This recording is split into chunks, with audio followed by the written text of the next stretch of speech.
recién cumplido los 13 años y ahí me dio mi primer coma etílico. Estaba atado en una cama y a mi izquierda estaba mi madre y mi hermana. Pero a partir de ahí mi madre empezó a pasarlo muy mal. Por la mañana, en vez de darme un número de medicación, me querían dar una más. Entonces yo ahí ya empecé a pensar que querían que me volviese loco. Me salté por la ventana, me escapé de allí y tuve los pensamientos más fuertes que he tenido nunca de quitarme la vida. Y estaba también empezando a tener yo una serie de paranoia. En mi cabeza estaba que en el centro de allí me querían matar. No que me querían volver loco ya, sino que querían matarme.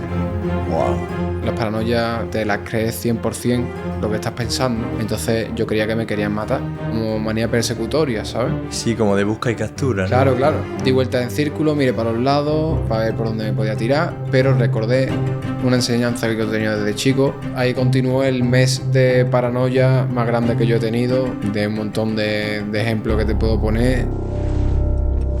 Un propósito con Kiko Martín. Bienvenidos y bienvenidas a Un Propósito. Muchísimas gracias por estar aquí. Hoy estamos en un episodio muy especial, con una persona muy especial. Bienvenido, Pablo.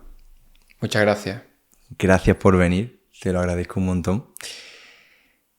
Me gusta empezar con la pregunta de que si tuvieses que explicarle a alguien que no te conoce de nada quién eres y qué es lo que te ha pasado, ¿qué le dirías? Bueno, pues no podría responder de otra manera que diciendo, pues soy Pablo Cartier, ¿no? Y con 12 años empecé con el consumo de las sustancias, las diferentes sustancias psicoactivas.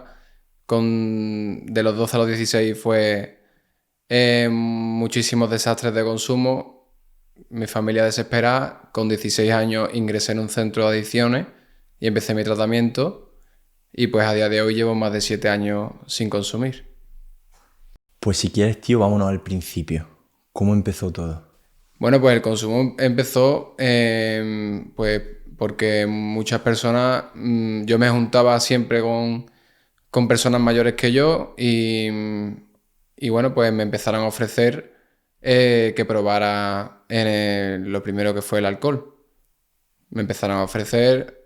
Yo decía que no, estaba en ambientes donde se consumía alcohol y yo decía que no muchas veces, pero al final un día dije que sí y al mes de estar consumiendo como los demás, bebiendo alcohol, ya bebía más que todo mi entorno que llevaba ya mucho tiempo bebiendo. ¿Y esos entornos eran entornos que tenías desde chico, siendo ya 12 años bastante chico, pero eran algo que tenías desde chico? ¿Fue en algún punto de tu vida que esas personas entraron en tu vida? ¿Cómo? A ver, yo estuve en lo que es la primaria en el mismo colegio y primero de eso también lo hice en el colegio donde hice primaria, pero ya mi madre se mudó de donde estábamos viviendo a otro barrio. Que vamos, se mudó de un barrio bueno en el sentido que no era una zona marginal ni mucho menos, a otro barrio bueno. Y bueno, pues por temas de distancia pues me cambió de instituto. De todos modos, yo antes de irme de ese primer colegio ya en sexto de primaria pues siempre quería juntarme con gente o sea, que no era terminar el instituto, el colegio e irme a casa, sino, o sea, yo me iba a casa, pero por las tardes yo veía en los portales pues los chavales de la ESO pues quedaban y estaban fumando, bebiendo, fumando, lo que sea. Y yo ya quería como llevarme bien con esas personas que estaban haciendo eso. Vamos a hacer algo para facilitarlo todo mucho, que ya hemos hablado que vamos a hacer, y es para no usar determinadas palabras, para después no tener problemas con el vídeo y demás, vamos a explicar los términos que vamos a usar para hablar de ello.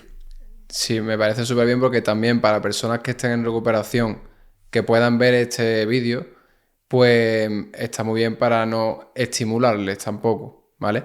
Entonces, bueno, en tratamiento aprendemos a que a las diferentes sustancias le ponemos un nombre.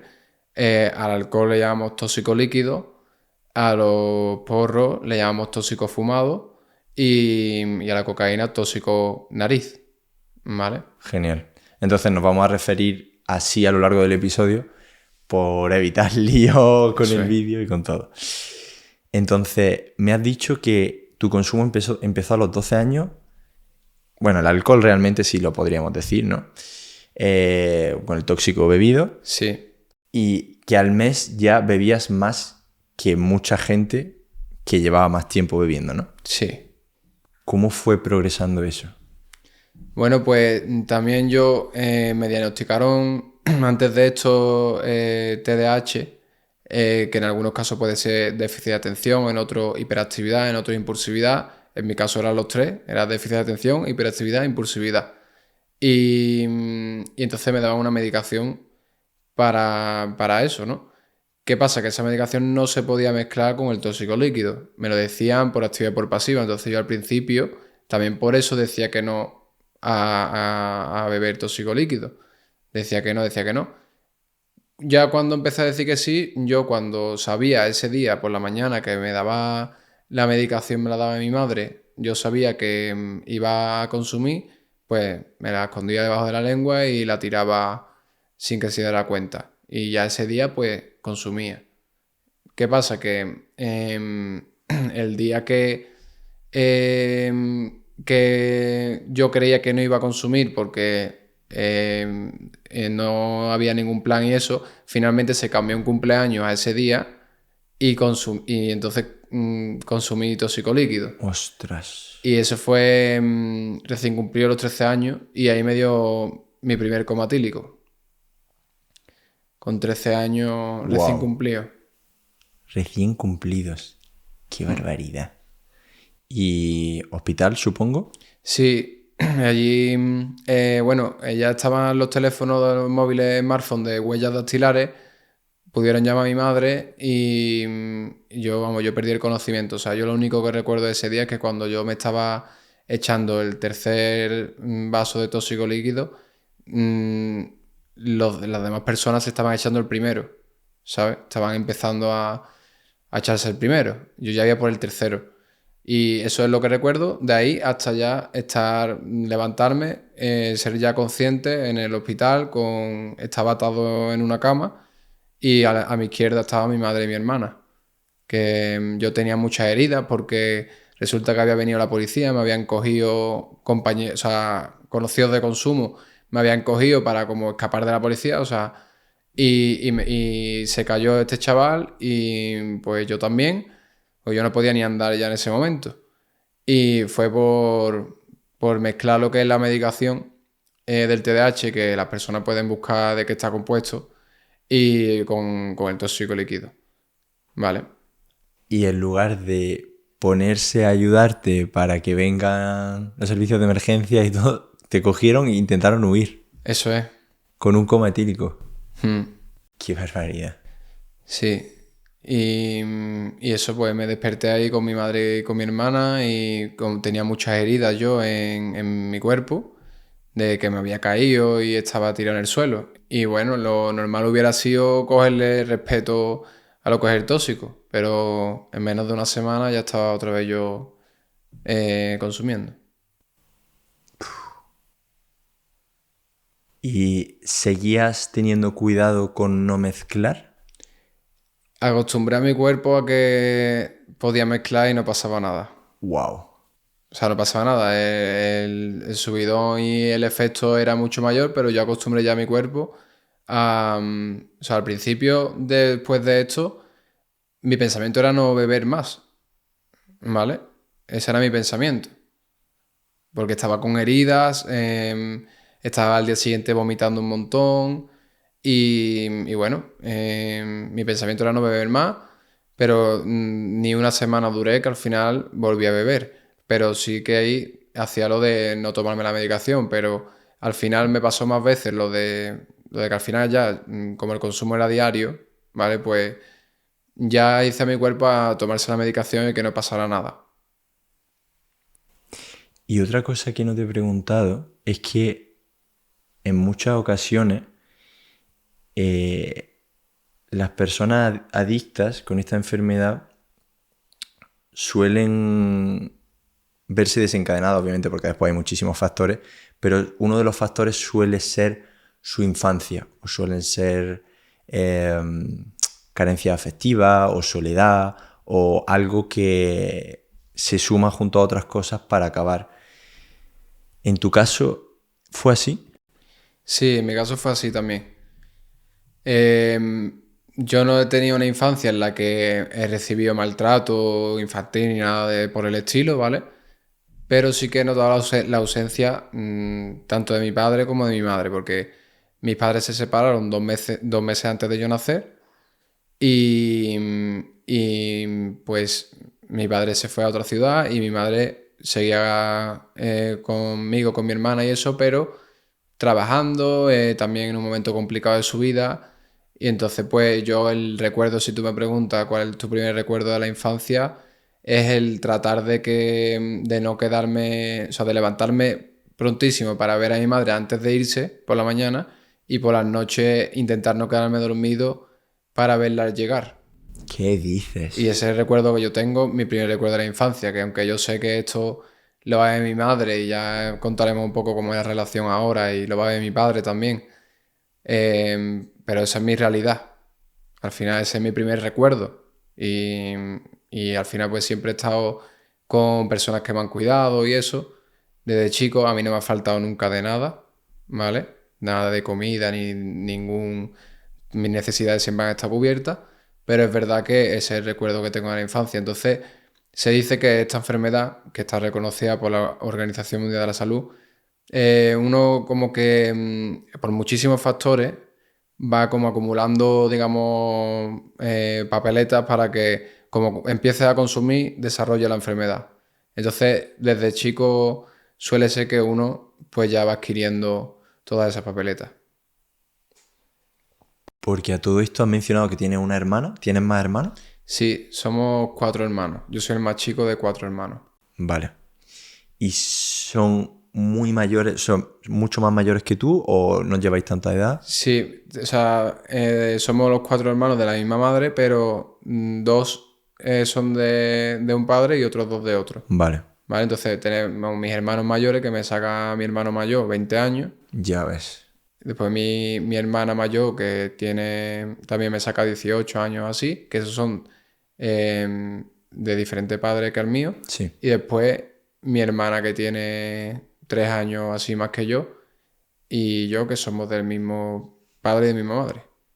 O sea que todos esos días que pasabais tanto tiempo solo, ¿os cuidaban vuestros hermanos mayores Mis o...? hermanos mayores también estaban en una edad también complicada y yo no recuerdo, ¿sabes? Pero sé que tenían también otras prioridades, obviamente, y yo recordamos más, tanto mi hermana como yo, de que nos cuiden pues personas que contrataba mi madre, ¿no? Entiendo, Para las tareas domésticas y para cuidarnos, para hacernos la comida y todo eso, para que nos recogiera del colegio. entiendo. Y entonces si nos volvemos otra vez a ese hospital, Hmm. abres los ojos, te ves en esa situación, ¿qué pasa por tu mente? ¿Qué pasa por la mente de tu madre? Que después lo habrás hablado con ella. En ese momento yo me levanto y empiezo a cantar, ¿vale? O sea, empiezo em, a como... No estaba todavía consciente, me acababa de levantar, pero realmente estaba yo como preguntándole qué había pasado, que yo me miraba los brazos, me miraba las heridas y eso, y estaba como estaba de cachondeo, ¿sabes? Estaba de cachondeo. Mi madre y mi hermana en ese momento me siguieron un poco el rollo, sobre todo mi hermana. Mi madre estaba muchísimo más preocupada. Pero ¿qué estás diciendo? Y porque lo habían pasado bastante mal. Pero en ese momento yo, cuando me levanto, vamos, según me han dicho, llevaba tiempo ya diciendo eso, pero cuando yo soy consciente, pues es eso. Estaba como de cachondeo. Y después, con el paso del tiempo, que lo habrás hablado con tu madre en ese momento, ¿qué pensaba, qué sentía, qué...? Pues a ver, mi madre tenía ahí una gran preocupación, porque yo tenía una corta edad, ¿no? Y pues a partir de ahí estuvo muy atenta siempre, intentando controlarme, intentando ponerme límites, que es algo de lo que ya hablaremos, porque nunca he conseguido ponerme límites. O sea, yo nunca he estado castigado. He estado castigado, pero nunca lo he cumplido. Yo siempre he estado en la calle consumiendo y pero a partir de ahí mi madre empezó a pasarlo muy mal. Y por las noches, pues que yo salía y yo apagaba el teléfono y me perdía. Y ella, pues, de no poder dormir hasta que yo llegara, obviamente, y de llamar a la policía y de ya muchas cosas que vienen de ahí a los 16 años. Porque además tengo entendido que precisamente es una de las cosas que más necesitáis vosotros, ¿no? Que os pongan límites. Sí. Sí, al final siempre durante nuestra vida hemos tomado las decisiones y hemos hecho lo que nos ha dado la gana y no hemos admitido ningún límite y entonces se necesita. ¿Y cómo fue progresando eso? Pues bueno, eso fue progresando en probar otros tóxicos, en el consumo diario. Al principio solo era los fines de semana y solo era en momentos así esporádicos, pero después se convirtió en un diario. Y bueno, pues académicamente todavía no me repercutía mucho porque yo hasta cuarto de eso siempre he pasado, siempre he ido superando los cursos, pero no por buen estudiante, sino porque yo copiaba y iba pasando y me quedaban muchísimas siempre para verano, pero al final las recuperaba. Y bueno, fue avanzando pues los desastres. La primera vez que yo, por ejemplo, olí el tóxico fumado, que no sabía ni lo que era, esto fue en el Sevilla, ¿vale? Hablando de fútbol, pues yo iba allí a la zona de donde se ponen los ultras, muy chico, o sea, yo no tenía el carnet ni nada, ¿vale? Que también ahora mismo se me acaba de venir a la cabeza que para el tema de la infancia, ¿no? Que mis amigos como que venían después de un partido al colegio, ¿no? Y decían, pues yo fui con mi padre al Sevilla, o fui al fútbol, ¿no? Entonces yo me inventaba que a mí también me había llevado mi padre al fútbol o que yo también había ido al Ostras. fútbol, ¿sabes? Entonces, vamos, la relación con el fútbol es importante porque en mi caso he consumido muchísimo por ese tema. Antes, durante y después de los partidos. O sea, no me refiero que haya consumido porque de chico no tuve a nadie que me llevara al fútbol. Me refiero que Sí, el sí, fútbol ha sí. sido una cosa que yo lo he utilizado mucho para consumir. Total, que se me ha venido a la cabeza y lo quería decir también, ¿vale? Genial, genial, me parece genial. Y, y bueno, pues yo me ponía ahí en la puerta donde se accedía al estadio, a esa zona, a pedir carnet a la gente que le sobrara, porque a lo mejor pues su primo no ha venido y tiene el carnet y había mucha gente allí pidiendo carnet y le decíamos a todo el que pasaba, perdona, tiene un carnet de sobra, tiene un carnet de sobra, y yo en el 99% de los casos conseguía entrar de esa forma, ¿vale? Entonces, ahí fue la primera vez que yo olí el tóxico fumado y también vi el tóxico nariz allí. ¿Realmente te refieres a que los ambientes que se generaban alrededor del fútbol no eran precisamente lo más sano? Claro. Las previas del partido, pues era quedar 2 horas, 2 horas y media, 3 antes del partido para estar con el tóxico líquido. Y yo me iba 45 minutos antes, 1 hora antes para pedir carnet, ¿vale? Y después ya entraba. Y al principio yo ahí pues consumía tabaco, no consumía todavía tóxico fumado y me gustaba pues el ambiente y entonces pues me gustaba ese plan y ya después pues me iba a mi casa. Y supongo que hubo un día en el que accediste a probar este tóxico, ¿no? Sí, sí, eso también fue a raíz de estar en entornos en donde se está consumiendo ya eso y yo decía otra vez que no, que no y que no. Yo era tóxico líquido, pues al final dije que sí también. Y ya el mismo patrón que con el tóxico líquido. Al poco tiempo ya estaba metiéndome en barrios bastante conflictivos con poca edad a comprar el consumo de tóxico fumado. Y a todo esto, tu consumo aumentaba y también necesitarías más dinero para que ese consumo pudiese aumentar, ¿no? Eso es. ¿De dónde salía todo ese dinero? Pues ese dinero salía de una parte que mi madre me daba, que me daba poco, pero todo iba para lo mismo. Y después también una parte que yo le quitaba muy importante, que yo siempre encontraba donde tenía ella escondida el dinero, siempre lo encontraba. Y si no lo encontraba, bueno, pues tratando de pedírselo a personas que lo vendían o a conocidos de consumo que no son amigos, pero en ese momento creía que eran mis amigos, Qué pues importante eso.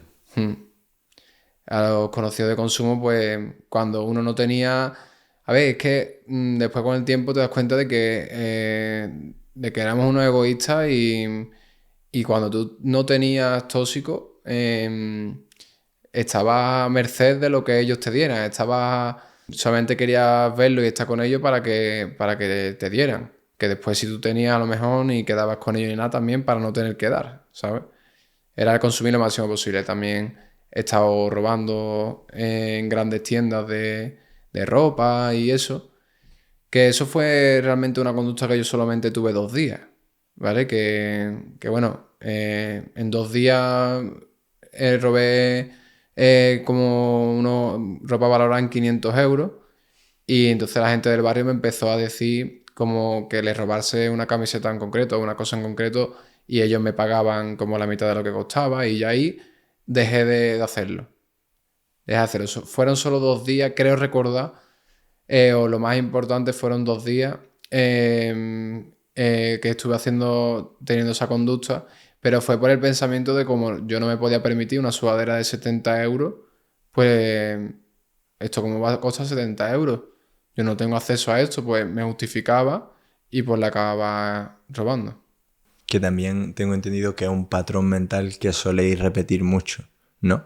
Para quitaros como esa culpa por la que hacéis las cosas, ¿no? Eso es. Al final lo que tenías es una mayor dependencia, ¿no? Y necesitabas más cantidad y eso hacía que necesitasen más dinero y más formas de poder conseguirlo, supongo. Sí. A todo esto, ¿tu madre llegaba a darse cuenta de que le faltaba dinero? Mi madre se ha dado cuenta de que yo cada vez estaba peor. Entonces mi madre me ha llevado a muchos psicólogos, me ha llevado a asociaciones también del TDAH. A mí me han visto muchos profesionales, me ha llevado psiquiatras varias veces insistentemente y ha probado muchas cosas conmigo. Ha intentado que yo me diera cuenta, pero al final yo ya estaba en un punto en el que veía a una psicóloga nueva o lo que sea y me decía que firmara que yo no iba a consumir más y yo abiertamente ya delante de mi madre ya llega al punto que decía yo no voy a firmar esto porque yo no quiero mentir, yo voy a seguir consumiendo. ¿Sabes? Ese punto es complicado. ¿Aproximadamente cuántos psicólogos, psiquiatras crees que puede haber pasado? Yo creo que unos psicólogos, unos 7 o 8 por ahí, y psiquiatras 2 o 3 o 4. Qué barbaridad. Con toda la preocupación de la esperanza de a lo mejor mi hijo puede y la desesperanza de no va a salir y otro y Sí. nada. Después de todo ese robo en las tiendas y supongo que la situación iría más, ¿no? Sí, sí, al final pues se dice que los adictos tenemos un angelito y como que estamos ahí protegidos porque, a ver, al final son muchas noches de locura, de irte allí en Sevilla, al río Guadalquivir, de consumir y que ahí fue cuando me dio el coma etílico que he comentado, fue allí a la vera del río Guadalquivir, que son muchas noches del mismo patrón, de salir, de estar en ambiente cada vez más, donde hay más locura, porque es que realmente es lo que hay. Y eso pues son muchísimas noches de eso, de mi madre preocupada, de conseguir como sea el consumo. Para que la gente se llegue a hacer un poco la idea, cuéntame las situaciones más surrealistas en las que tú ahora lo piensas o en ese momento te veías y decías, ¿qué hago yo aquí? Es que yo no tenía esa conciencia, ¿sabes? O Ya. sea, es que yo como que no tenía miedo a nada. De hecho, lo que me acabas de preguntar, lo que te he comentado antes de el tema de los ultras del fútbol, es algo que no es normal para nada. o meterme en barrios donde me he metido para comprar el consumo. Pero yo no pensaba qué hago aquí, ¿sabes? Yo como no le tenía miedo a nada. Y que ahora lo pienses y digas, ¿cómo pude estar allí? Vale, pues, a ver, tendría que hacer memoria porque también hay muchas lagunas a causa del consumo. Claro, normal. ¿Vale? Lo que sí puedo contar también, mientras tanto, es un día normal en mi vida, Buah, me parece genial. Sí. ¿vale? Que es bastante, ahora que lo veo con perspectiva, pues es bastante triste realmente y es duro, ¿vale? Básicamente, bueno, aparte de todos los profesionales que hemos dicho de la salud que he estado, ¿no? En lo que es la educación secundaria, he estado en un total de 5 institutos, ¿vale? Y me han echado de varios y bueno, pues he estado en todos los regímenes que hay. Entonces, te voy a contar un día normal en un colegio que yo estaba, en un instituto, haciendo cuarto de eso por segunda vez, en un instituto que terminaba a las 5 de la tarde. Porque ¿cuántas veces repetiste? Yo no repetí nunca, pero cuando llegué a cuarto de eso, repetí y hice 3 veces cuarto de eso en 3 institutos diferentes. Qué barbaridad.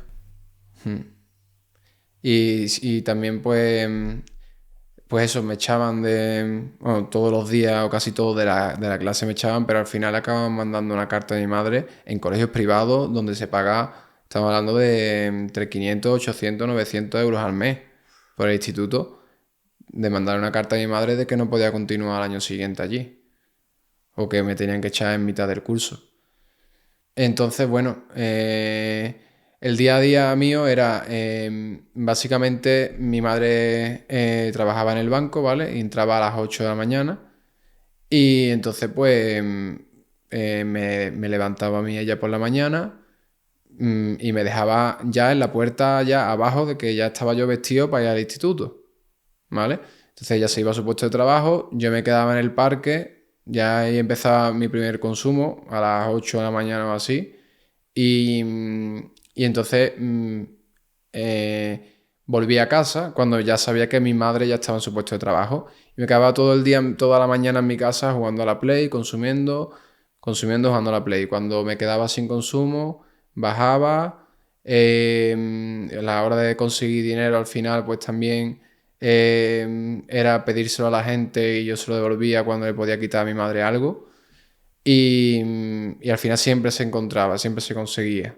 La mayoría de veces se conseguía. Y bueno, y a las 3 menos 20 o así de la tarde, cuando ya sabía que iba a llegar mi madre, yo cogía, salía y me iba a dirección al instituto.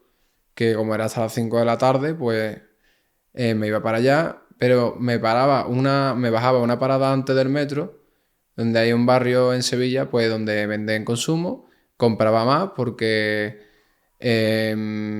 también lo que se vendía en esa zona en cuanto a lo que uno cuando está consumiendo quiere, por así decirlo, es más calidad, por así decirlo, ¿vale? Que la que había en el barrio donde yo vivía. Entonces me bajaba una parada antes y me quedaba ahí consumiendo y a lo mejor incluso entraba una hora al instituto. Después de todo el día consumiendo entraba una hora y entraba en un estado fatal, pero entraba una hora por decir he cumplido, por decir aquí estoy en el instituto, ¿qué es lo que toca? ¿Sabes? O ni siquiera entraba y me volvía a mi casa y llegaba a mi casa para que no se me notara el tema de los ojos rojos y todo eso, pues usaba colirio, una cota para que no se me notara. Y bueno, y entonces le decía a mi madre que me iba al parque porque al final es como que llevo toda la mañana en el instituto, ¿no? Acabo de llegar al instituto, me voy al parque. Entonces, pues estaba en el parque así hasta las 11:30, 12 de la noche, Consumiendo también, supongo. consumiendo todo el día. Todo el día. Tóxico líquido, tóxico fumado. Y a lo mejor pasaba mi hermana por allí, mi hermana la que he comentado que me saca 3 años así. Y de eso ahí yo me sentía. Ahí sí que me sentía yo con bastante culpa, porque ella me miraba, me veía que yo estaba ahí, me decía ven para acá y me retiraba yo de la gente. y ella se preocupaba, pero ella tenía un papel muy difícil porque es como que yo a ella no le ocultaba o le daba mucha más información que a mi madre, pero claro, ella no quería que yo dejara de darle esa información, entonces ella me cubría con respecto a mi madre. Totalmente, tío. Creo que el papel de los hermanos se habla muy poco, pero qué barbaridad. Es como sé que mi hermano se está haciendo daño y sé que podría contarle muchas cosas a mi madre, pero a la vez no puedo ni quiero hacerlo porque eso va a empeorar mi relación con él, va a desconfiar de mí Eso es. e igual puede que le ayude aún menos si me cuenta menos cosas, ¿no? Eso es. Es la manipulación también que hace el adicto. Es la manipulación. Entonces, vamos, de hecho también mi madre algunas veces me ha hecho alguna prueba de todo esto cuando estaba intentando que no me pillara que estaba consumiendo. Tanto porque eso hacía que ella intentara castigarme o lo que sea, como porque también yo no quería que ella lo pasara mal y sufriera. Entonces, pues también mi hermana en ese sentido ha sido cómplice mía y cuando ha habido que hacer la prueba de orina, pues ella también ha participado para que mi madre se creyera que yo estaba limpio. De hacerla a ella, wow. Sí. Ella me lo escondía detrás de una parte del baño y entonces cuando mi madre, pues yo le cambiaba el bote, por así decirlo. Wow. Y tío, ahora que estamos hablando de esto, ¿qué crees que es lo mejor que puede hacer un hermano? Pues un hermano, lo mejor que puede hacer en ese momento es apoyar mucho a su madre, en este caso que es la que yo le ocultaba las cosas, y buscar ayuda profesional sobre adicciones, o sea, literalmente, porque mi madre había buscado pues psicólogos y eso, pero es que nosotros a un psicólogo lo manipulamos, ¿sabes? A un grupo de 10 15 personas, igual que nosotros, no lo manipulamos, porque eh, se ponen siempre las cartas boca arriba y entonces es eso, es buscar específica ayuda para el problema que hay, que es un problema de adicción, un problema de consumo de tóxicos.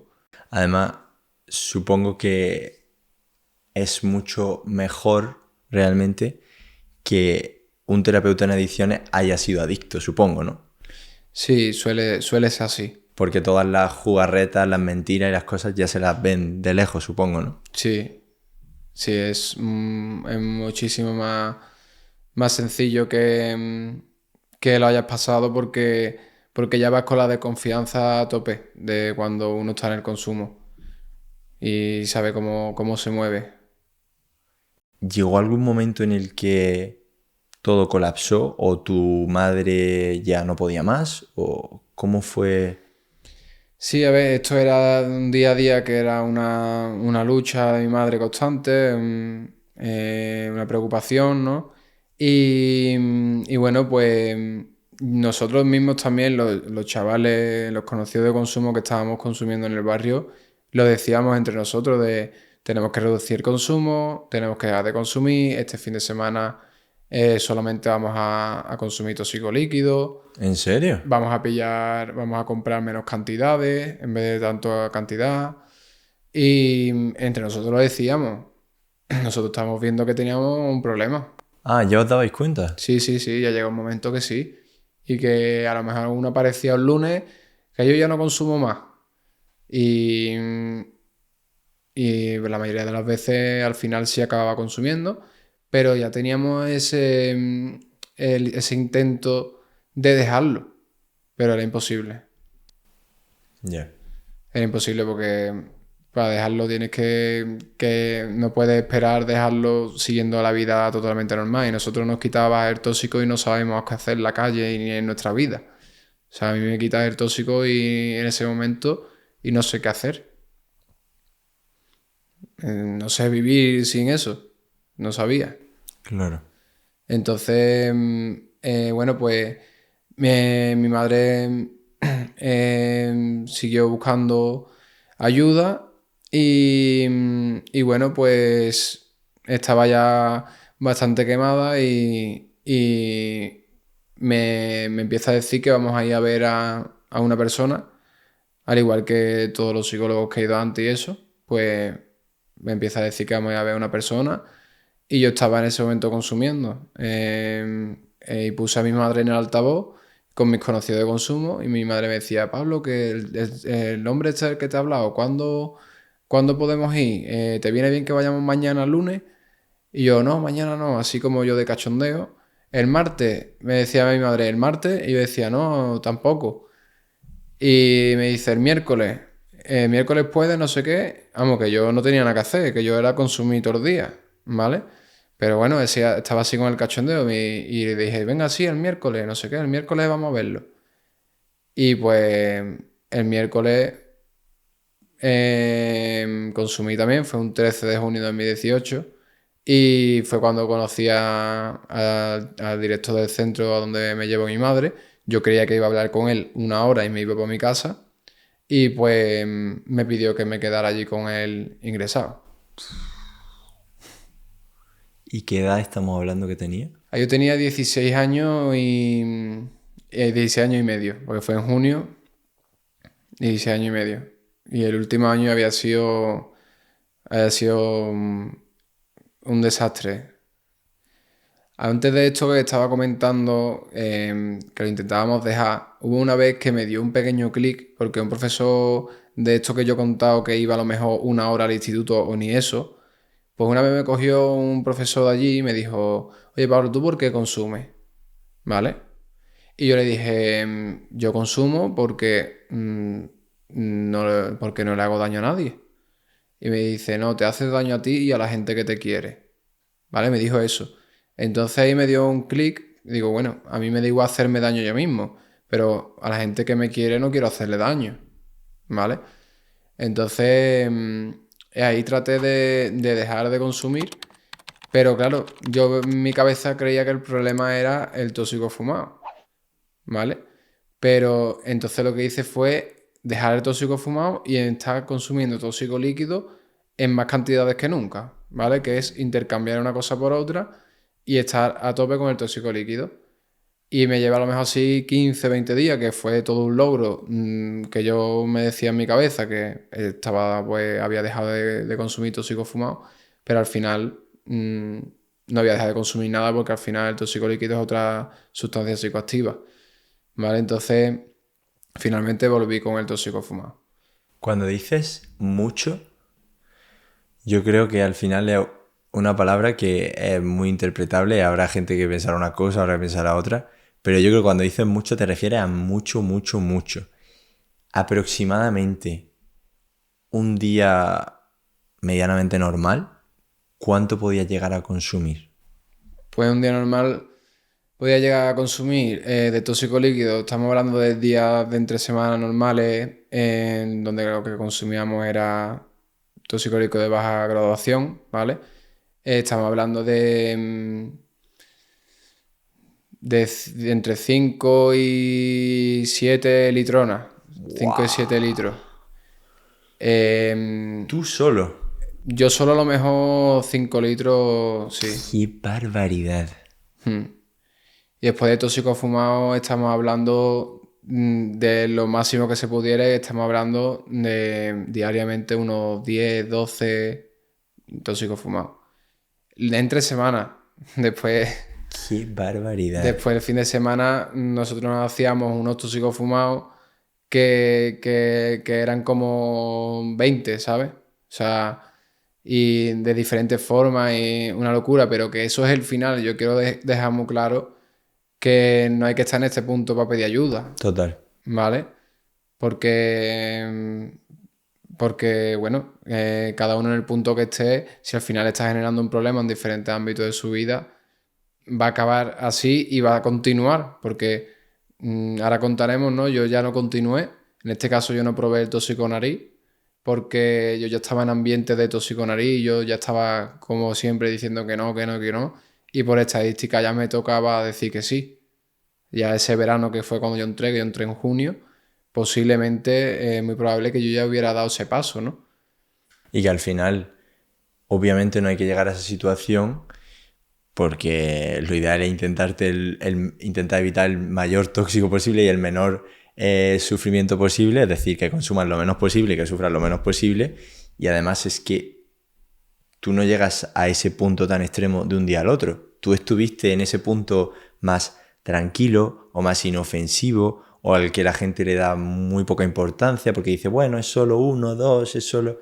Claro, pero tú también estuviste en ese punto. Claro, por ahí se pasa.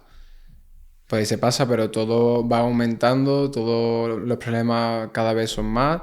Entonces, si la persona se está planteando, se está preguntando, o alguna vez se ha preguntado, ¿debería de pedir ayuda? ¿Debería de cambiar esto? Pues la respuesta es que sí. Si te lo estás planteando es porque hay un problema. ¿Qué consejo, aunque creo que esto va muy bien como consejo, pero qué consejo le daría a una persona que ya está empezando a tontear un poquito y a probar esto y a probar lo otro? ¿Qué consejo le daría? Pues le daría el consejo de que realmente ponga una balanza lo que le aporta, porque al principio a lo mejor le aporta diversión, pero ese es el engaño, esa es la cosa, ¿no? Nadie empieza consumiendo diciendo voy a hacerme adicto y voy a destrozar mi vida, ¿sabes? Empieza porque te lo pasas bien y sueles empezar porque te lo ofrece otra persona que ha consumido, ha tenido sus primeros consumos y se lo está pasando bien, está en la nube rosa del consumo. Eso está muy bien, eso está perfecto, eso mm, si se quedara así no habría ningún problema. Pero aquí la cosa es que eso dura muy poco tiempo y después todo lo que viene son problemas de distintos tipos en todos los ámbitos de tu vida. Académico, familiar, judicial, eh, te puedes quedar en el camino porque te puede atropellar un coche porque estés a las 6 de la mañana loco perdido por allí. Y entonces, al que está tonteando, pues que mira, ya lo ha probado y que intente conseguir esos estados de bienestar y de euforia o de alegría de otra forma. Que se pueden conseguir. Que se pueden conseguir porque ahora después hablaremos, ¿no? Pero bueno, yo he ido a bodas y me lo he pasado el que mejor y sin consumir absolutamente nada. O sea, por supuesto que se puede. Lo que pasa es que estamos en una sociedad que incita mucho al consumo y es complicado. Pero que yo le diría que tenga personalidad, ¿sabes? Totalmente. Que mejor que es muy preferible que se centre en cualquier otra cosa mucho más productiva a que sea incluso consumidor social, que realmente no le aporta nada, ¿sabes? Yo desde mi experiencia personal te puedo decir que yo he bebido alcohol 4 veces en mi vida, tóxico bebido, y me siento extremadamente orgulloso de ello, y ya no solo por el hecho de hacerlo, sino por todo lo que me ha aportado el no hacerlo, por todas las habilidades sociales que me ha hecho desarrollar sin necesitar una sustancia externa, por tener la capacidad de pasármelo bien y de disfrutar sin que algo dependa en que yo me lo pueda pasar mejor o peor, que sea algo que empieza de mí en la medida que yo pueda controlarlo. Ese disfrute es algo que honestamente, y tú ya habrás experimentado tras tu recuperación, sienta muy bien el decir, tengo el control de mi vida. Sí. Y no hay algo que la está controlando. Totalmente. Y entonces, ese día, el psicólogo te dice, te queda aquí dentro. Sí, vamos, es un terapeuta de adicciones y me puso toda la verdad por delante. O sea, mi madre a lo mejor sabía de lo que yo hacía un 10%. O sea, estamos hablando de un centro de adicciones como Sí. tal, ¿vale? Que no era otro psicólogo más de... Claro, Vale, esto era un centro de adicciones y esto era un terapeuta que también había pasado entiendo. por las adicciones y llevaba ya recuperado más de 10 años. Y pues, por lo que le contó un poco a mi madre y lo que él sabe de adicciones y todo eso, pues él me empezó a poner toda la verdad por delante, delante de mi madre y de mi hermana mayor, que me saca 18 años. Y pues me empezó a decir pues todo esto que yo estoy comentando aquí, ¿no? Que el día a día que estás llevando, que le quitas dinero a tu madre, a tu hermana, que tú ya ni te duchas, que al final eso es un síntoma de depresión. O sea, porque al final eso es un factor también importante, ¿no? Que tu autoestima está por los suelos, que estás haciendo con tu vida, ¿no? Que esto ya te está generando demasiados problemas. Me puso toda la verdad por delante. Y la verdad que a mí solo me quedaba decir que sí, que es verdad, que es verdad, el sufrimiento de mi madre también me lo remarcaba porque es así. Y al final de todo me dice, yo lo que te voy a pedir es que te quedes aquí conmigo 4 meses, ¿sabes? Entonces yo miré a mi izquierda, estaba mi madre y mi hermana mayor, y la respuesta mía fue que sí, que me quedaba. Y ellos se quedaron asombrados, pero es que realmente cuando te desmontan la mentira de vida que estás tratando de llevar, y te lo ponen todo tan claro y te dicen la solución es esta, pues lo tuve que hacer, pero en este caso fue por el sufrimiento que estaba teniendo mi familia.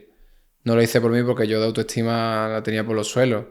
Yo sobre todo fue para que mi madre pudiera estar tranquila. Antes de esto, estamos hablando también de algún verano que mi madre pues me ha llevado a un internado, que mi madre pues problemas físicos de ella, de fibromialgia y eso, que va mucho por las emociones, yo le generaba muchos malestares y eso se agravaba en su cuerpo. Y ella me pidió a mí que empezara en un internado en lo que es el invierno normal, en el instituto normal, pero en régimen interno. Y ese verano también me pidió que me fuera a Toledo, y me interné en Toledo. ¿Vale? Entonces, bueno, pues yo acepté y, y hasta el día de hoy. O sea, ahí entré creyendo que iban a ser 4 meses, a ver, de ingreso era eso, pero a los 4 días me escapé de allí y empezó lo que es mi recuperación. Cuéntame cómo fueron esos 4 días, qué sentías, qué pasaba por tu cabeza. Pues esos 4 días, el sentimiento de culpa que yo tenía estaba totalmente por las nubes, descontrolado. También aparte las emociones mías estaban fritas. O sea, yo lo mismo estaba llorando desconsoladamente que me estaba riendo a carcajadas con los compañeros, ¿sabes? De cualquier cosa. O sea, yo tenía la cabeza bastante mal, derivada del consumo, llorando muchísimo, no pudiendo dormir por las noches, teniendo pesadillas y sueños de consumo. Y también empiezo a pensar que ahí soy el que mejor está de todos los compañeros y que yo no necesito estar ahí, de que yo ya estoy recuperado. ¿Por qué? Porque en tratamiento hay una cosa que se dice, suelto mis ganas de consumir por esto y por esto, que no significa que tenga ganas de consumir directamente, sino que a lo mejor tiene una ansiedad o una añoranza a su familia o algo que no le ha salido bien a la hora de buscar un trabajo. Entonces ahí todo se habla como ganas de consumir. Entonces conozco a personas pues que llevaban 13, 14 meses. Entonces ya ahí te empiezan a chocar las cosas, ¿no? A mí me han dicho 4 meses y este está aquí que lleva 13, 14, que ahora daremos más detalle, ¿no? Y está diciendo que tiene ganas de consumir. Y yo llevo aquí 3 días, yo ya es que el consumo me ha destrozado, no quiero saber nada del consumo y yo estoy segurísimo que yo ya no voy a consumir más. Entonces, pues empecé a verme mejor de lo que estaba y ya empiezo ya también a tener por el síndrome de abstinencia y todo eso y medicación que me estaban dando para poder pasar el síndrome de abstinencia. Pues pensamientos de que como una noche me llevé toda la noche sin dormir, por la mañana en vez de darme un número de medicación me querían dar una más, que era un relajante muscular porque no había dormido en toda la noche. Entonces yo ahí ya empecé a pensar que querían que me volviese loco, que si yo me tomaba esa pastilla ya iba a estar ahí un montón de tiempo y me iban a engañar y era el principio del fin, ¿sabes? Entonces yo le dije que no me la tomaba, que no me la tomaba y pues me salté la valla de allí, me escapé de allí y me fui en busca de... no tenía yo ni móvil ni nada y en busca de alguien para poder llamar a algún familiar y eso para decir lo que estaba pasando, que querían que me volviese loco, que me querían volver loco. ¿Que esto qué es? Esto es una justificación de la cabeza que mi hermano me supo entender súper bien, mi hermano mayor, el que he dicho que me saca 20 años, porque yo lo llamé a él desde el número de un desconocido, le dije, mira lo que me ha pasado a este desconocido que me encontré, ¿no? Que es que entro en un centro con toda la buena intención para recuperarme y ahora resulta que me quieren volver loco, hay que ver qué fuerte lo que me está pasando, déjame llamar a mi hermano, por favor. que yo me quiero ir de aquí. Y entonces llamé a mi hermano y mi hermano estaba trabajando, llegó en cuestión de 20 minutos, también vino el monitor del centro a buscarme, que yo no quería ni que me tocase ni nada. Y llegó primero el monitor antes que mi hermano. Entonces yo le decía a la gente que estaba entrando en el metro, pagarme el metro, no sé qué, que me quieren llevar, dejarme entrar, no sé cuánto. ¡Wow! Y hay un espectáculo y un número bastante grande allí con el monitor. Y bueno, ya llegó mi hermano. Y yo a mi hermano le dije, no vayas a hablar con el monitor porque el monitor te va a comer la cabeza y te van a decir que yo estoy loco o lo que sea, pero yo no quiero volver porque me quieren volver loco, me quieren... y no puedo estar ahí en el centro. Mi hermano me explicó muy bien que, bueno, Pablo, tranquilo, si tú ahora mismo no es el momento de recuperarte, pues no será tu momento, pero que tú sepas que si tú te vas de aquí vas a consumir y que esta enfermedad te va a poner cualquier excusa en la cabeza para que tú cojas y abandones y, y después de eso está el consumo, ¿sabes? Entonces me relajé, me calmé y me fui al trabajo de mi hermano, estuvo mi hermano hablando con el director del centro y todo eso, y mi idea, como no había dormido en toda la noche, era irme a casa de mi hermano, dormirme y al día siguiente irme al centro, pero el director le dijo que no, que tenía que irme directamente al centro y ya pues volví al centro. Porque además tengo entendido que tu hermano te dio precisamente ese consejo porque sabía muy bien de lo que hablaba, ¿no? Sí, sí, sí, sí. Sí, porque al final, bueno, el padre de mis hermanos era alcohólico, mi hermano también ha tenido problemas con el consumo y bueno, hubo 2 o 3 momentos de mi tratamiento donde mi hermano mayor me supo calmar y fueron cruciales esos momentos. Qué bueno, tío. Y volviste al centro y... Pues volví al centro, entonces el director le dijo a mi madre, vamos a llevarnos al niño para Asturias, que tienen allí en el norte otra casa de ingresos, que de allí seguro que no se escapa. Para Asturias, Claro, estando ahora mismo ahí donde estaba, en Sevilla. estaba en Sevilla. Y wow, a la otra punta del país, vamos. Sí, a la otra punta del país, que de ahí seguro que no se escapa. Hay un complejo que tenían una casa con mucho campo y una tranquilidad, la verdad que es un sitio para recuperarse ideal. Pero claro, yo me voy al día siguiente de esto para allá, que recuerdo también que me tenía que sacar el DNI porque al final en el consumo uno pierde todo.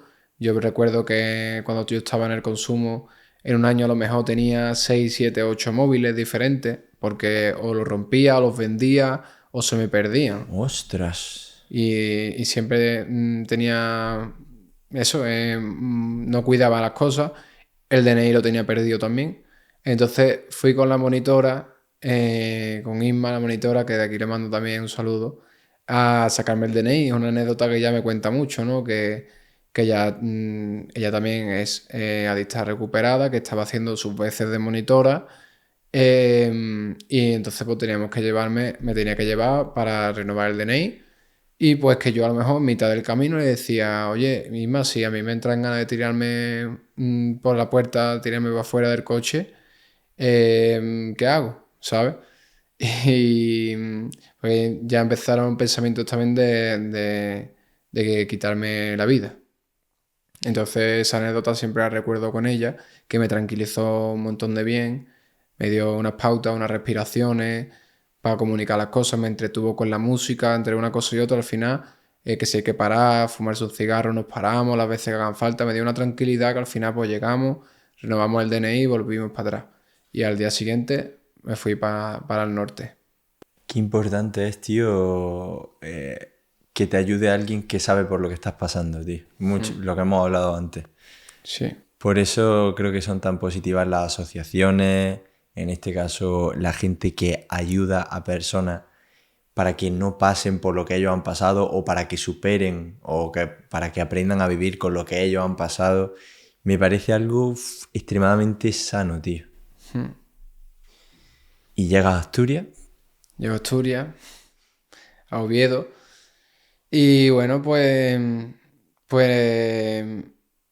no podía coger sueño por las noches, a mí me paraba mucho la cabeza, que es una de las claves del tratamiento para la mente, dibujar.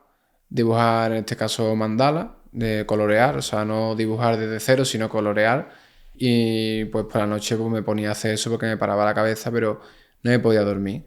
No me podía dormir, tenía síndrome de abstinencia, estaba lejos de mi casa, tenía ganas de consumir. Y aparte la medicación que me estaban dando, hasta que dan con la tecla, es complicado, ¿vale? Porque la medicación que me daban, una de ellas era para dormir, pero yo no dormía. Entonces, no me estaba sentando bien y estaba también empezando a tener yo una serie de paranoia, ¿vale? Y pues al segundo o tercer día de estar por allí, a las 6 de la mañana, después de no dormir durante toda la noche, tenía como un peso que me tenía que quitar de encima, una ansiedad que al igual que cuando estaba en Sevilla, me salté la valla y me fui de allí, también tenía ese peso y cuando me salté se me quitó, cuando me fui del centro se me quitó ese peso de encima, pues aquí tenía otra vez ese peso de encima, me salto por la ventana, allí pues con todo lo que es el prado de allí, de verde, de plantas y eso, me estaba mojando todos los pies, pero empecé a dar vueltas en círculo y tuve los pensamientos más fuertes que he tenido nunca de quitarme la vida, de mirar para los alrededores, de a ver por dónde me tiro, de pensamientos muy elaborados y porque me salté por la habitación y no me quitaba ese peso de encima. Entonces, en mi cabeza estaba que en el centro de allí me querían matar. No que me querían volver loco ya, sino que querían matarme. Wow. ¿Vale? Entonces fueron momentos muy difíciles, muy complicados, porque eso, las paranoias, te las crees 100% lo que estás pensando. Entonces yo creía que me querían matar. Di vueltas en círculo, miré para los lados, para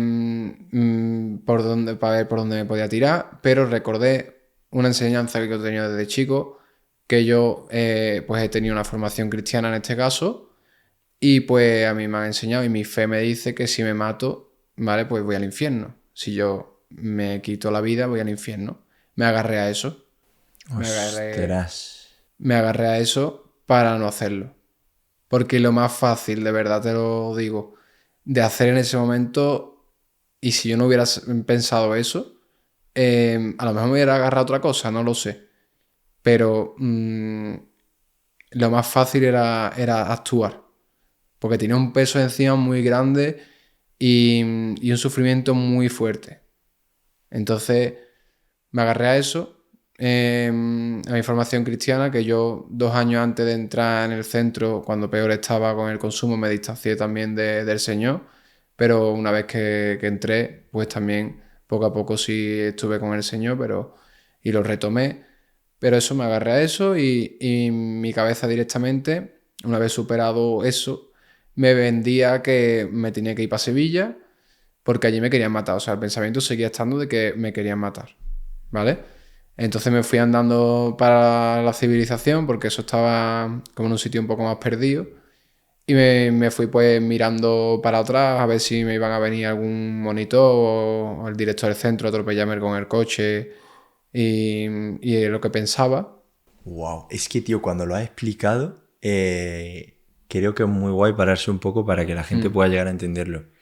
Literalmente, o sea, no es como algo que tiene ahí, literalmente crees que es 100% real, ¿no? Sí, sí, sí, sí. Sí, empiezas a unir cosas, ¿vale?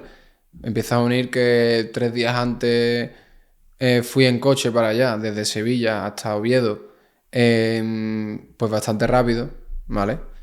Eh, y que es un viaje largo en coche, ¿no? Pero que íbamos bastante rápido en el coche. Entonces piensas que todo lo que estoy andando va a venir el director del centro y me va a atropellar en cuestión de un minuto. Entonces yo iba mirando para atrás todo el rato y andando rápido, como manía persecutoria, ¿sabes? Wow. Y lo quería 100%. De hecho, ahora contaré que no quería volver al centro para nada. Llegué a la civilización y a una mujer, una señora que estaba ahí tendiendo la ropa y eso, le comenté, por favor, me quieren matar en el centro donde estoy intentando recuperarme y dejar el consumo de sustancias. y resulta que me quieren matar. Entonces, por favor, déjame llamar a mi hermano de nuevo. Y me dejó llamar a mi hermano y le comenté la situación de que yo ya no podía volver al centro porque he tenido pensamientos muy fuertes de quitarme la vida y no lo he llegado a hacer, pero como vuelvo al centro no puedo garantizar que pueda evitar hacerlo, porque han sido pensamientos muy fuertes y muy elaborados, y que en el centro me quieren matar, que me espero 10 horas, 12 o 24 en el bloque donde estoy, de un bloque de piso, el tiempo que haga falta, pero por favor que venga mamá a recogerme, que no le vayas a decir la dirección donde estoy al director, y que por favor que me vengan a recoger, que yo no puedo pisar centro de nuevo. Total, a los 15 minutos aparece el director del centro y, y me empieza a decir que qué es lo que es lo que me ha pasado, que así como muy alegre de haberme encontrado y de cómo había vecinos también que habían salido y estaban preocupados, ¿no? Y porque yo estaba también todo mojado, por lo que di por el campo y eso, a las 6:30 de la mañana estaba todo mojado, ¿no? Entonces, pues, venga compañero, que nos vamos a ir para Sevilla. Y claro, yo la confianza en él la tenía totalmente perdida porque yo quería que ese hombre me quería a mí matar, Buah, ¿vale? chaval. Entonces, Semejante situación.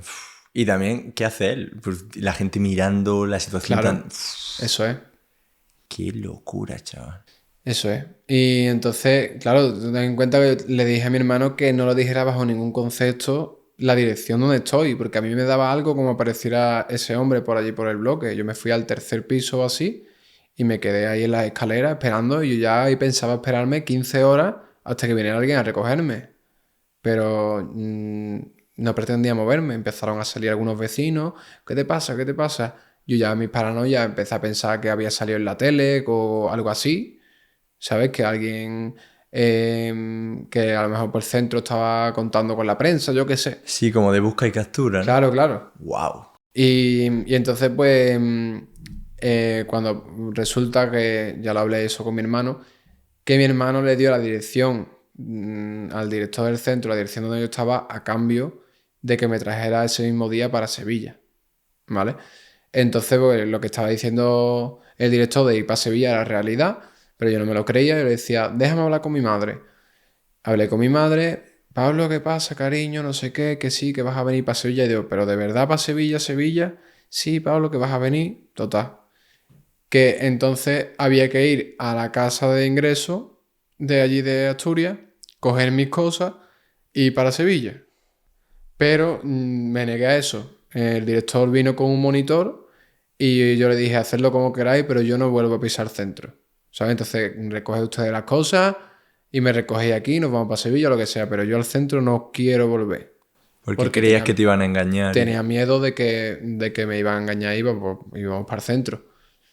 Vale. Y tío, qué importante es, una vez volviendo otra vez a lo de los hermanos, que tú tenías esa confianza tan grande en tu hermano y tú recurrías a él cuando estabas muy mal. Sí. Si a lo mejor pierdes esa confianza y no tienes ese apoyo ahí, a lo mejor acabas tomando otras decisiones erróneas que simplemente porque te encuentras solo, no sabes cómo manejar ese sufrimiento. Sí. Por eso es que es tan complejo, tío, para, bueno, tú me lo vas a contar, para los familiares y los seres queridos, porque es como, no puedo distanciarme de ti, tengo que estar cerca, pero a la vez sé que te estás haciendo daño. Tiene que ser... Porque de la familia yo tampoco lo puedo entender. Puedo tratar de empatizar, obviamente, pero un papel muy complicado. Muy complicado.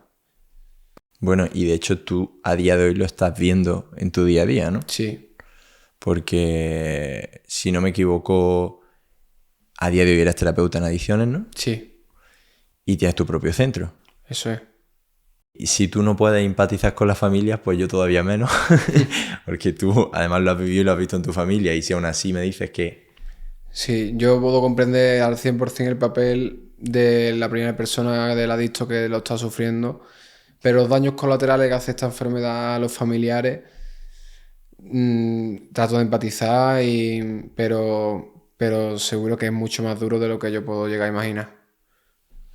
Porque el adicto sufre, la persona que está consumiendo y lo pasa muy mal, pero desde fuera ve como un hijo, un marido, un novio, una novia, un hermano se está destrozando.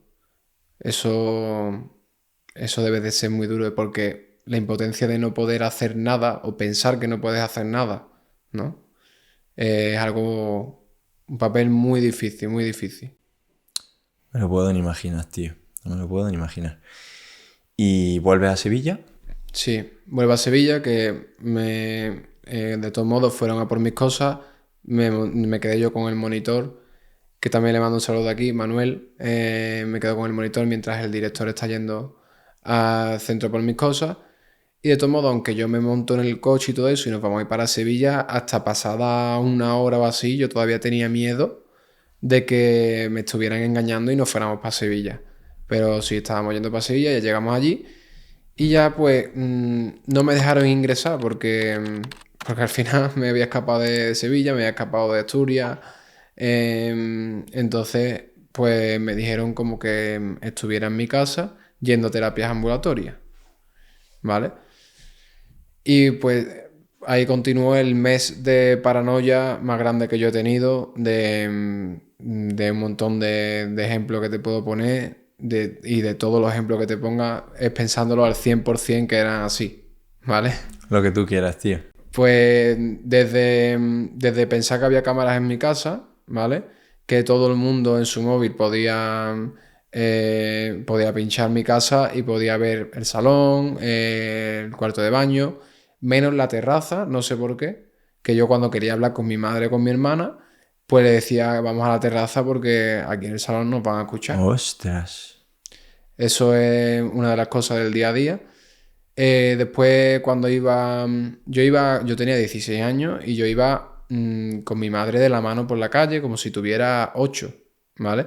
Entonces a la gente yo la miraba y 100% pensaba que esas personas que nos íbamos cruzando por la calle estaban como mirando a mi madre y pensando, pobrecita que la ha tocado con este niño, y me miraban a mí y estaban pensando, hay que ver el daño que le estás haciendo a tu madre. Y, y ese pensamiento lo tenía ahí pues siempre que iba con ella, y entonces yo sentía como que tenía que dar un paso que no estaba dando y no sabía cuál era. No sabía cuál era realmente. ¿Vale? Después también era el Mundial de Rusia de fútbol 2018 y pues donde yo vivía, en el centro de Sevilla, había mucho turismo y mucha gente de todos los países, pues entonces el fútbol estaba muy instaurado en la calle, en los bares y eso. Entonces yo pensaba que, porque yo tenía unas pautas del centro de que yo no podía estar en bares delante de tóxicos, tenía que estar en mi casa, entonces yo pensaba que todo el mundo veía un mundial y que en mi casa, en mi tele, yo veía un mundial que estaban actuando todos los jugadores, que no era el real. ¿Y eso? No sé, también que todos los canales que tenía en la tele eran mensajes dirigidos hacia mí solamente, que solo los veía yo. Como eso, como diciéndome que tenía que dar un paso y todo hablando de lo mismo, de lo mismo. O sea, que tenías que dar un paso, pero que no sabías cuál era. Sí, sí, es así. Es así, que le estaba haciendo mucho daño a mi madre y que dejara de hacerle daño. ¿Sabes? Era como el mensaje. Ostras. Y bueno, y también que la gente que yo veía en la televisión después, para desayunar, por ejemplo, si me dejaban estar en los bares, eran los mismos que yo veía cuando estaban desayunando, los mismos clientes que estaban allí. Cuando iba al médico, el mismo que me atendía, el mismo médico, después creía que era el de la heladería, era el mismo, que era la misma persona, ¿sabes? Todo este tipo de cosas, que los carteles de publicidad que hay en las ciudades pues iban dirigidos un mensaje hacia mí, todos, Y todo esto, como hemos dicho, con una certeza absoluta certeza absoluta. Hasta el punto también de que es algo bueno, yo estaba ahí viviendo con mi madre y con mi hermana, la que me saca 3 años, que también le mando un saludo aquí, porque si no, a lo mejor me cae una bronca, ¿no? Em, pues yo escuchaba pajaritos. Entonces yo hablaba con los que estaban manejándolo todo, entre comillas, en el salón. Yo decía, mira, porque también por la noche yo escuchaba un sonido que era como pi, pi, pi, como de la muerte, ¿vale? Entonces, yo le decía a las personas que estaban controlándolo todo, entre comillas, mira, me podéis manipular el tema del mundial, me podéis manipular lo de los carteles de publicidad, lo de las cámaras, venga, lo de las cámaras lo acepto también, el sonidito de la muerte de por la noche lo acepto, ¿vale? Pero por favor, los pajaritos no. Yo decía eso. Por favor, el sonido de los pajaritos, quitármelo. Porque yo escuchaba pajaritos literalmente.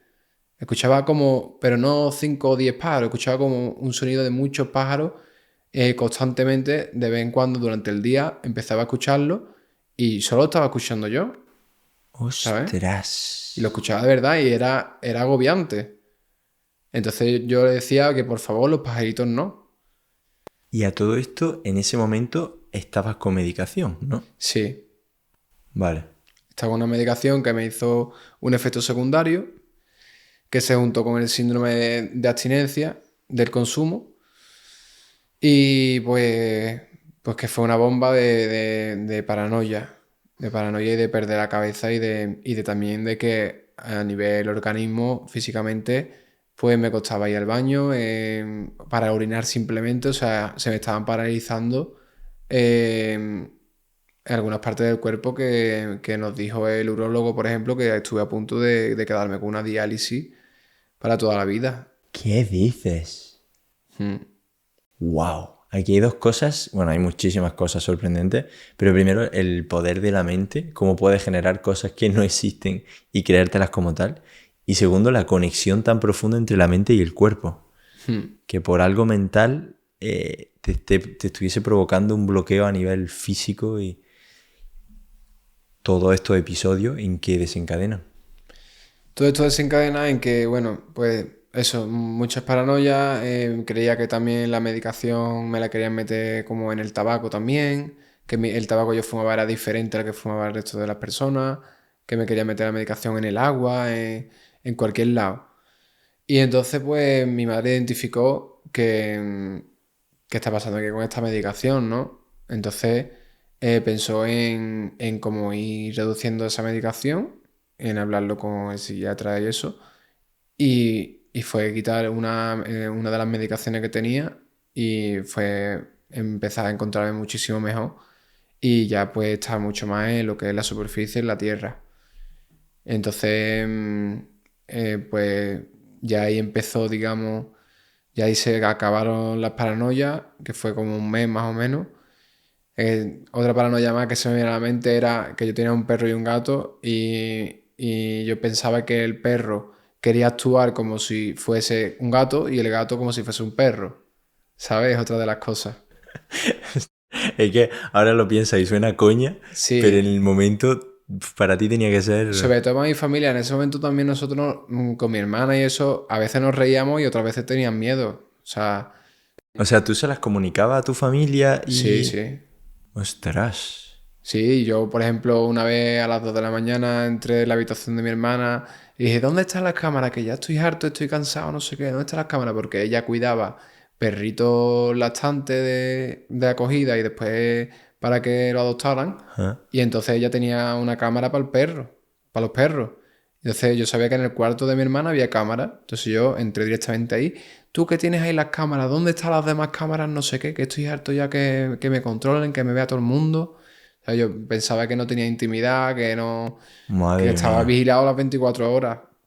Chapo tu hermana también, ¿eh? Uf, madre. Sí, Por eso de ahí que lo hayas dicho. Y me parece genial lo que tienen que aguantar y soportar los familiares. eso es. ¿Vas a mejor poco a poco? Sí, voy a mejor poco a poco y ya como que yo pido a gritos que pues de ingresar, ¿sabes? Ya de se me quitan las paranoias y al final pues estoy en mi casa donde yo antes consumía siempre y con el mismo barrio y todo eso, entonces como que yo pido a gritos el ingresar. Entonces empecé lo que es un ingreso. O sea, yo estaba, ya no me dejaron ingresar porque yo era menor al final y me había escapado 2 veces, entonces ya tenía ese miedo. Entonces estuve en un piso terapéutico con régimen de ingreso, que era peor todavía porque mis compañeros del piso a lo mejor podían ver la tele y yo no, ¿sabes? ¿Pero qué significa con régimen de ingreso? El ingreso, las normas son mucho más estrictas, ¿Ah? ¿vale? Y en mi caso, por ejemplo, podíamos ver la tele media hora al día, que era el pasapalabra, lo que veíamos, y eso es lo que veíamos en la tele, ¿vale? Y teníamos 2 terapias al día y todo eso. Y entonces yo, como estaba en el instituto y es obligatorio, estaba en cuarto de eso, que fue la tercera vez que yo hice cuarto de eso, pues entonces me empecé a vivir en el piso con compañeros que ya habían pasado la fase de ingreso y ya pues no había ahí un profesional 24 horas, pero yo lo único que hacía en el piso realmente era cenar y dormir. Yo después me levantaba, me iba al instituto, del instituto me iba a la casa de ingresos, estaba con mis compañeros, la terapia, merendar, estudiar o lo que sea, y después me iba al piso a lo que es cenar y dormir. ¿Llevabas bastante tiempo sin consumir? Sí, Vale. sí, porque yo desde ese 13 de junio de 2018 fue el último día que yo consumí, a pesar de estas paranoias y que la cabeza también a veces me decía de ir corriendo a consumir o lo que sea, pero al final no he tenido ninguna recaída en ingesta de consumo. He recaído en comportamientos, actitudes, valores, ¿vale? Pero no he llegado a la ingesta porque lo he cortado a tiempo. Qué importante esa diferenciación que acabas de hacer. No lo había escuchado nunca y me parece súper buena. Que sí puedes recaer en conductas y valores, pero no en el tóxico. Claro, si lo cortas al final, los procesos de recaída son procesos que, o sea, uno no recae de un día para otro. De tengo miedo a recaer, pues si haces las cosas bien no vas a recaer. Lo que pasa es que empiezas a recaer por no hacer la cama un día, no cumplir otro compromiso otro día y dejarte en ciertas cosas, dejar el deporte, no dejar de pedir ayuda, lo que sea. Un cúmulo de cosas que vas recayendo en conducta, en patrones de comportamiento y puede recaer también en valores, en actitudes y lo último que se recae es en el consumo, en la ingesta. Entonces yo no he llegado nunca a recaer en la ingesta, pero por ejemplo cuando fue la pandemia me tuve que reingresar porque perdí totalmente los horarios, perdí la rutina, tenía un horario descontrolado de sueño y estaba recaído en actitudes, en comportamiento y estaba claro a dónde estaba dirigiéndome. Si tú eso no lo frenas, acaba en el consumo 100%. Porque tengo entendido que en el tratamiento es muy importante la disciplina, ¿no? Sí. El hacer lo que tienes que hacer cuando tienes que hacerlo y el fallar a eso, como tú estás explicando muy bien, es como una recaída realmente, ¿no? Sí, a ver, la rutina es fundamental, es la base de todo. Hay personas que le cuestan más seguirla y otras personas que le cuestan menos, pero es la base fundamental de lo que es un tratamiento y lo que es la vida de un adicto recuperado o en recuperación. Entonces, pues sí, es súper importante. Por un día no hacerlo, no hacer, o sea, no hacer lo que te toca hacer, no pasa nada. O sea, porque además nosotros somos muy perfeccionistas y nos frustramos y como a lo mejor nos levantemos tarde porque no hemos quedado dormidos media hora o lo que sea, ya es como que empezamos con el látigo, empezamos a fustigarnos, Eso me suena. ¿sabes? Es lo del perfeccionismo. El perfeccionismo. Eso es la autoexigencia, el perfeccionismo. Total. Entonces, pero la cosa es que esto se repita durante varios días y te vayas permitiendo licencias o, por ejemplo, empiezas a utilizar más las redes sociales o las relaciones sociales, empieces a hacer cosas que no debes y acabas en el consumo. Tío, una frase que dijiste que se me quedó ahí y me parece... Dijiste algo como que...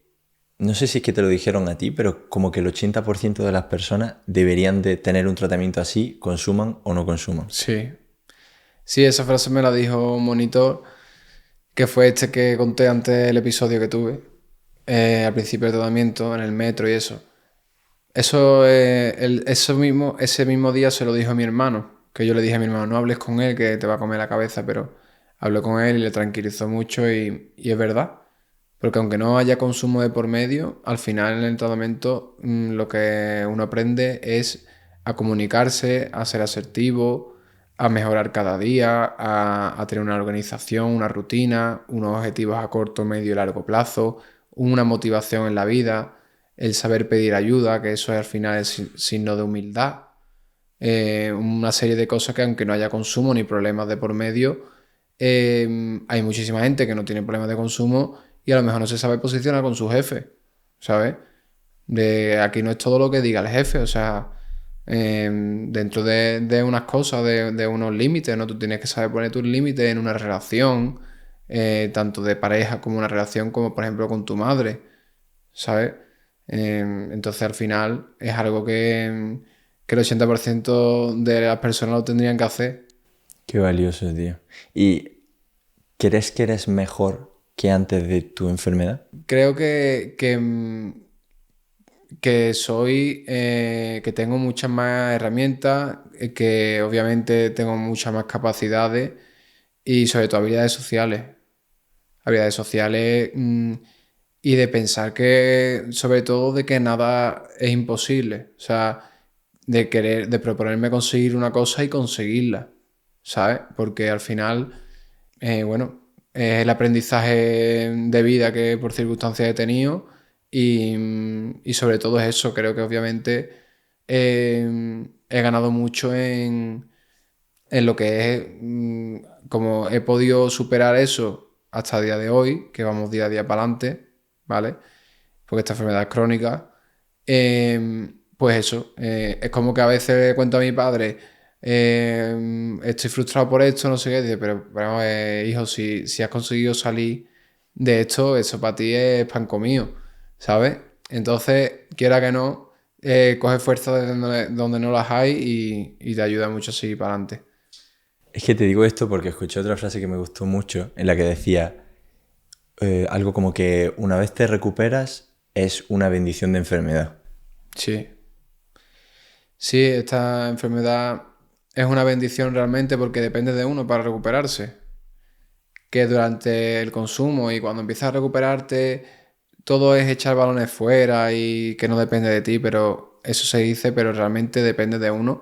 No es como otra enfermedad que te toca y una enfermedad terminal te toca y es lo que hay. Esto depende de uno para recuperarse y al final lo que es un tratamiento en la escuela de la vida, de aprender a vivir y ser feliz, tener una vida plena sin consumo y una vida sana.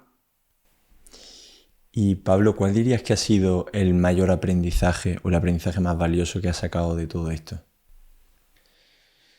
Pues el aprendizaje más valioso puede ser que, al igual que a mí me han ayudado personas, y yo pues estoy eternamente agradecido, ¿no?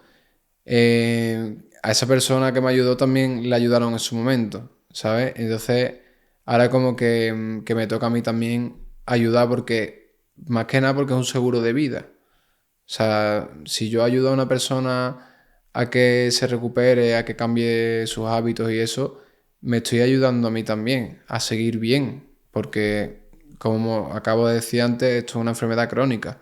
Esto no se puede tratar como un problema que yo tuve en la adolescencia. Yo no puedo beber nunca más, por ejemplo. No te digo que no vaya a hacerlo, te digo que hoy no voy a consumir, mañana no lo sé. Yo no puedo tener la certeza, el que te diga que yo no voy a consumir ya nunca más. Esa persona tiene el consumo realmente cerca. Entonces el aprendizaje más valioso eh, es que si se puede, es que la vida sin el consumo es muchísimo, no, o sea, no tiene nada que ver, es que coges otro rumbo en la vida y sobre todo que merece muchísimo la pena. Y si tuvieses que escoger un momento en concreto, ¿cuál dirías que ha sido el peor momento que has pasado en tu vida? El peor momento es el que he contado anteriormente aquí. El día que tuve unos pensamientos muy elaborados de quitarme la vida. Ese fue el peor día de mi vida. Ese fue el peor día de mi vida. ¿Y qué consejo, qué mensaje le darías a una persona que ahora mismo está pasando por un muy mal momento? Pues que realmente, aunque sea algo muy típico que se dice de todo tiene solución, menos la muerte, todo tiene solución, es verdad, es verdad. Entonces, por muy mal que lo estés pasando, realmente peor no puedes estar ya en ese momento. O sea, ya ahí solo te queda ir para arriba. Lo que hagas va a ser mejorar seguro, no puedes estar peor ya. Cuando ya llegas a ese momento, pues al final solo te queda subir, ¿no? Entonces, pues que tranquilo, que se pasa, que no piense que esa sensación que tiene y ese malestar ya lo va a tener para toda su vida, que no, que esto se gestiona, se hace en paréntesis, se trabaja y después puedes vivir una vida totalmente feliz, plena, con obviamente no significa que los problemas van a desaparecer, los problemas van a estar ahí, lo que pasa es que vas a saber gestionarlo y no va a ser gestionarlo como antes gestionábamos todo, que era consumiendo, por ejemplo, tanto para el tema del consumo como para personas que tengan a lo mejor una depresión o momentos complicados, ¿no? Que tranquilo, que acepte que está mal, que está en un momento muy malo de su vida, posiblemente en el peor, pero que se centren en hacer pequeñas cosas cada día, que se pongan manos de profesionales, para cada día ir un poco sacando la cabeza y mejorando. ¿Y qué consejo, qué mensaje le darías a los familiares y los seres queridos de esa persona? De una persona hablando de, sobre todo, el tema del consumo. Te iba a preguntar qué consejo, qué mensaje le darías a una persona,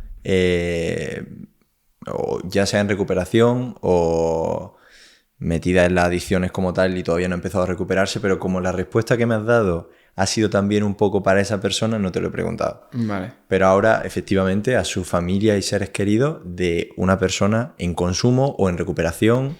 Pues que tienen un papel, vamos a ver, la familia lleva intentando, como hemos visto también ahora en el caso de mi madre, ¿no? Que me lleva a muchos sitios, ¿no? Si has intentado ayudar a esa persona de muchas formas y no está funcionando, busca otra forma, porque tú te crees que estás ayudando a esa persona, pero realmente tú posiblemente ese familiar haya generado una coadicción, que esto tiene un nombre, que esto no me lo invento yo, que esto tiene unos estudios, ¿vale? Entonces, el adicto, pues, o la pareja del adicto o la madre, lo que generan es una coadicción. Entonces, esto quiere decir que posiblemente si esa persona se recupera, como que tu objetivo en la vida ya no va a ser tener que salvar a esa persona, pero es como que también tiene miedo muchas veces el familiar a que eso cambie, aunque parezca muy, muy raro o psicología inversa. O sea, la estabilidad de la persona coadicta en principio dice que quiere que se recupere, por supuesto que quiere, pero lo está intentando de una forma que se está chocando siempre con la misma piedra. Entonces, que sepa que tiene un papel fundamental, que abra los ojos, que vea realmente cómo estaba esa persona que está en consumo, cómo está ahora, en este momento, y cómo estaba hace 2 años y cómo estaba hace 5. Que si realmente hay una involución en vez de una evolución o una estabilidad, pues que busquen otra forma de ayudar y que busquen sitios donde sean especialistas en adicciones, donde le van a poder acompañar y van a poder entender. ¿Y qué consejo o qué mensaje le darías al entorno de la persona? Se lo hemos dado a la familia y seres queridos y ahora un poquito más amplio a su entorno. Pues al entorno de la persona le diría que, a ver, un grupo de personas que están consumiendo, pero siempre veis que hay uno que es el que peor está, en el sentido que no tiene fin, que no tiene límite, que no se quiere ir a su casa, que quiere seguir consumiendo más todavía o quiere seguir haciendo cualquier patrón de conducta adictiva sin querer frenar porque no quiere, pues que, como que se lo comunique a su familia, que le comunique a su familia que esa persona tiene un problema, porque no es lo mismo. En la enfermedad de la adicción hay 3 fases, o en el consumo hay 3 fases: el uso, el abuso y la dependencia. ¿Vale? Entonces puede haber personas que estén abusando del consumo y no hayan pasado la línea imaginaria a la dependencia, ¿vale? Entonces, a lo mejor hay un círculo de personas, un entorno que a lo mejor todo el mundo abusa, pero siempre se sabe que hay uno o dos o quien sea que no solo abusan, sino que no tienen fin, Que tienen ya una dependencia. que tienen una dependencia. Entonces, que se identifican eso, que lo comuniquen con sus familiares. Lo que pasa es que el entorno suele ver como la persona, esas personas que han generado dependencia, se van distanciando, ¿vale? Porque al final la persona acaba consumiendo en círculos muy reducidos o solo, o sola. Entiendo. Y Pablo, ¿cómo te gustaría que te recordasen? ¿Cómo te gustaría ser recordado? Bueno, pues me gustaría que me recordasen pues como al final pues como una persona que no se ha rendido, que cada uno tiene su historia detrás, ¿no? Hoy he venido aquí a contar la mía y bueno, que la cosa es no rendirse, no tirar la toalla, luchar y seguir adelante porque esta vida es de paso. Todos sabemos que llega un momento en el que nos vamos, entonces pues ya está, que vamos para adelante, que me recuerden como una persona que luchó, que lo intentó. Y a lo mejor yo te digo esto ahora, yo llevo más de 7 años sin consumir y no sabemos cuándo, no sabemos dentro de 2 años si voy a seguir sin consumir. O sea, si me cuido y si voy día a día para adelante, pues por supuesto que lo celebraré. Que al final las cosas se consiguen, o al menos las situaciones se mejoran y no es todo un infierno. Y derivada de esta pregunta, ¿qué frase pondrías en el epitafio de tu tumba? ¿Esta pregunta la hace siempre? Sí. Vale, son buenas preguntas. Son buenas preguntas. A ver, pues hay una frase muy buena que en este caso, bueno, algunos la conocerán, que es serenidad para aceptar aquello que no puedo cambiar, valor para cambiar aquello que sí puedo cambiar y sabiduría para reconocer la diferencia. ¿Vale? Eso es una frase, en este caso, de Alcohólicos Anónimos. Después, que te ayuda mucho en el día a día, ¿vale? Y esa es la otra frase, día a día. ¿Vale? Al final, el vivir el momento presente, el disfrutar del camino, a mí me pondría disfruta del camino.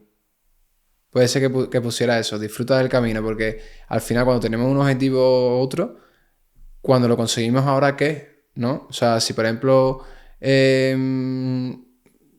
qué sé, hay personas, ¿no? Que me quiero comprar este coche. Voy a luchar, voy a trabajar para comprarme este coche. Cuando te lo compres, pues ¿qué vas a querer? A lo mejor otro mejor o ya te vas a aburrir de ese. O sea, o quiero montar una empresa o quiero tener una estabilidad en mi vida a nivel laboral o a nivel tanto por cuenta ajena como por cuenta propia.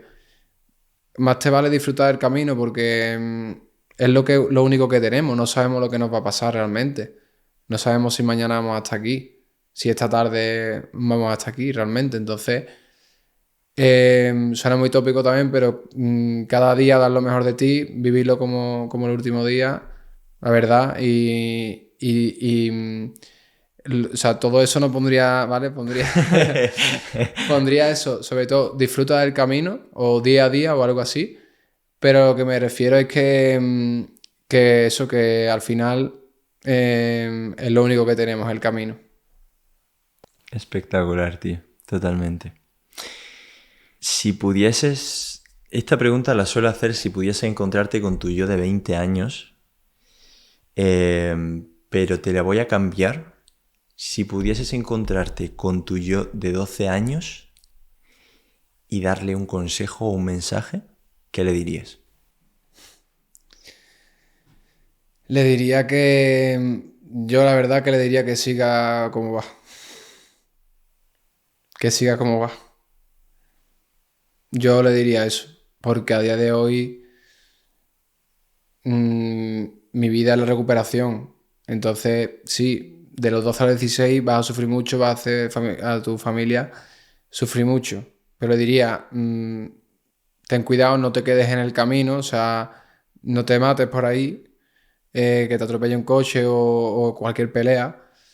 Pero no cambiaría, le diría que siga así. O sea, si yo sé, a día de hoy, yo sé que al final esa persona, ese yo de 12 años, se va a poner en recuperación y va a tener el resultado que yo he tenido, pues le diría que siga así, que continúe por ese camino, que al final le va a sacar un aprendizaje. Esta es una respuesta que mucha gente me da porque no se arrepienten de lo que han pasado y me parece genial porque le ha llevado a quien es a día de hoy. Pero obviando eso que acabas de decir, si ahora mismo lo tuvieses delante, ¿qué píldora de sabiduría, consejo, mensaje crees que le podría haber ayudado mucho a ese Pablo de 12 años?